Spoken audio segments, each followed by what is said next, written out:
Ladies and gentlemen, peace of Allah be upon you. Bismillahirrahmanirrahim. Assalamu alaikum warahmatullah. إذا 10 فربضان عن سوق هذا instruction of students unit 3 تاسوق لنا ما دام unit 3 عن سوق لنا وحناخذ دونا instruction يصير لغة شقينا compression بريسيجا إذا 10 فربضان عن سوق هذا نواصل مع ستار أونلاين ترينين 10 فربضان بنقصر فايدة ناي أرتيدا كلاس روم كتوس وما نسا classmates كا توس أنا قاعد أوصل دري دونو وأنا very important وصو انتفاعد كرين دونا مركزي انتفاعد كاسك سوق ليا أوكي أرتيدا كلاس سعودي أما أرتيدا امتحانات كلا دقي سمال ستار أونلاين blogspot.com فيديو امتحانات دوكومنتيات قرن answer question and answer restore يا history با بيكون إجران وأنا مهم جدا تصيدو 10 فربضان أرضي ده يسوي فايدستان هالكاس على السيمريا وأنا very important ما أنت وحنا أخرين دونا instruction unit 3 بنسوق بينا unit 3 هالكاس unit 3 مكان بلعبنا instruction بناخذ نسيدا اللغة شقين كرو يكوي هرسان غش شقين جرني instruction to the students بلعب يا مكان أخرين يو إلاس عمر كتلعب ساقوش شقين دون طوية haddii compression bracing ku soo socdo saago shaqeyn kartaan saalo qabsan kartaan su'aalaha okay instruction to the students ya macluumaadka loogu talagalay ardayga buugan baranayay buugta new concept oo dhami unit 2 unitkii labaad yuuleynad waxaad ku soo baratay how to join a simple statement si jumladaha fudud la isugu xiro with words lagu xiro like sida put iyo ereyga put la yiraahdo so iyo ereyga SEO to make saago samayso compound statements jumlado dhamaystiran oo compound isku xiran in this unit kan you will learn waxaad ku baran doontaa how to join simple statements si jumladaha la isugu xiro fududi with words ereyada like when oo kale when erey as iyo well ereyadaas to make saago dhigto complex statements ya jumlado isku xiran ya you will learn waxaad baran doontaa how to write sida loo qoro statements jumladaha which contains ka kooban several ideas fikrado ya dhowr fikradood kala duwan before ya intaadan bilaabin before you begin intaadan bilaabin each exercise walba read this instruction is macluumaadkan careful adoo si taxadir u aqrinayo read them ayaga each time mar walba you begin at bilaabayso a new piece qidcad cusub ama warqad cusub they are very important aad bay muhiim u yihiin example tusaalaha waqtiga ku shaqeey this example tusaalahani carefully adoo taxadirayo and then try kadibna isku day to do inaad qabato exercise ka shaqeyso in unit 3 unitka saddexaad in the same way si lamid ah waxaan soo qaadanay marka qaabka la isticmaalayo the last journey longest journey 10kaas ku soo qaatay sida looga shaqeyn doono waa arki doona su'aalihiisa the last and longest journey safarkii ugu dambeeyay ugu dheeraa even ships hatta maraakiibta growol way duqoobaan growol way gaboobaan and have to be destroyed one in la baabiya of the last journey safarkii ugu dambeeyay of the ship marka which people dadka have worked ay ka shaqeyn jireen in and grown to love aadna ay u jeclaayeen is always mar walba sad occasion ayaa macnaha munaasabad gaaban wax ku noqday sad occasion macnaha ay ka murugayst munaasabad muruga leh the FS 949 markabkii la oran jiray FS 949 had not been great liner muusan ahayn markab aad u weyn or ama even xataa remarkable merchant ship ma ahayn maraakiib ganacsiyo lameylaawaana markab ganacsiyo lameylaawaana muusan ahayn she was U-boat wuxuu iska ahaa dooniyahan U-boatka oo kale maraakiibtan U-boatka kuwii hore ah and had sank wuxuuna dajiyay more ships maraakiib badan during the war inta lagu guda jiray dagaalka then ani aada submarines marka la garab dhigo maraakiibta kala gujisyada ah in one famous battle hal dagaal oo caan ahaa she had sank wuxuu dajiyay 6 ships 6 markab in 24 hours 24 saac gudahood along she gone out of the mid comfort wuxuuna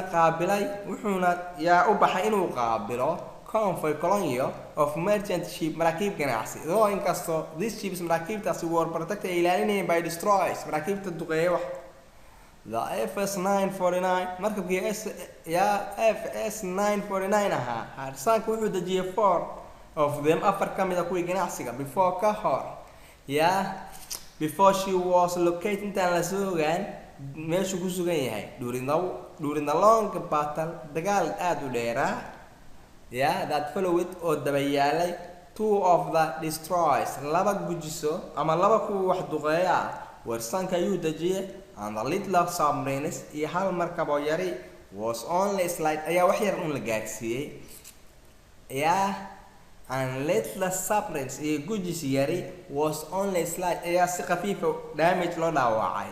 now hada under a cold grey sky wuxuu guda galay now hada under wuxuu kasoo hoos maray a cold grey sky ciirooyin cirkiyo jawgiyo qabow wada cirkiyo isqabsaday wada ciiro people dadka were watching waxay u daawanayaan silently si aad u aamusnaana and she come on soo guda galay shi waxa loo isticmaalayaa maraakiibta and she come into waxayna soo guda gashay haba dakada she will soon markiiba make her last journey wuxuu ahaa mar dagaalka wuxuu soon markiiba make her last journey out of sea wuxuuna ahaa safarkii ugu dambeeyay ugu bixisay before resting intaysan qaadan resting aysan nasan oo kale forever abidkeedba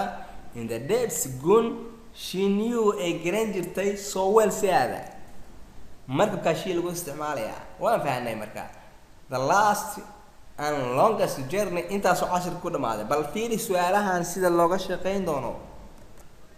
compression precise answer ka jawaab this question su'aalaha not more than 75 words yeesan ka badan jawaabtaadu 45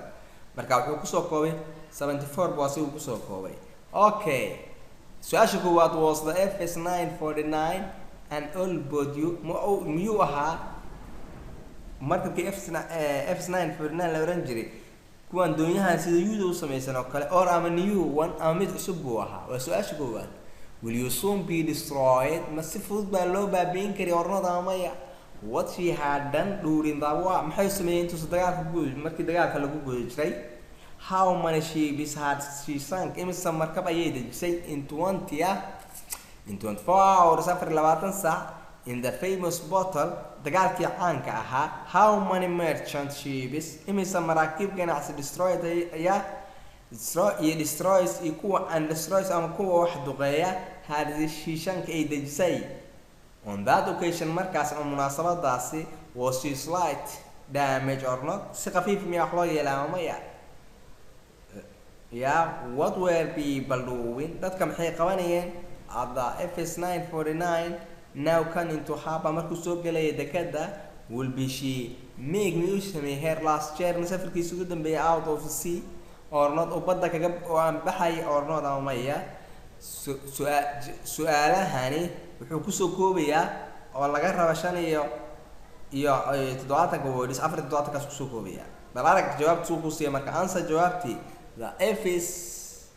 949 markabkii FS 949 ahaa was an old wuxuu ahaa U-boat doonyahan sida U-boat ku kala u sameeysan which will soon markiiba be destroyed waa la baabiin karay during the war inta dagaalka lagu gudo jiray Shiatsank wuxuu dejiyay marka ama waxay dejisay more ships maraakiib badan than any other submarines marka la garab dhigo maraakiibtii gujisyada ahaa in the one famous battle dagaal aan ahaa Shiatsank wuxuu dejisay ships 6 markab in 24 hours after 20 saac though inkastoo on that occasion munaasabadaas Shiatsank ay dejisay for merchant ships maraakiib ganacsi and 2 destroyers iyo laba markab wax duqeeya she was only slight damage waxa si khafiifa wax loo soo gaarsiiyay slightly wa khafiifa damage no dhaawac khafiifa soo gaaray people dadka were watching waxay ku daawanayeen silently si aamusnaana as the FS 949 markabkii ahaa FS 949 now had come into the harbor dakadu soo galay before she made into samayn ama uusan dhigin her last journey out of sea usoo badda ugu bixin safarkii ugu dambeeyay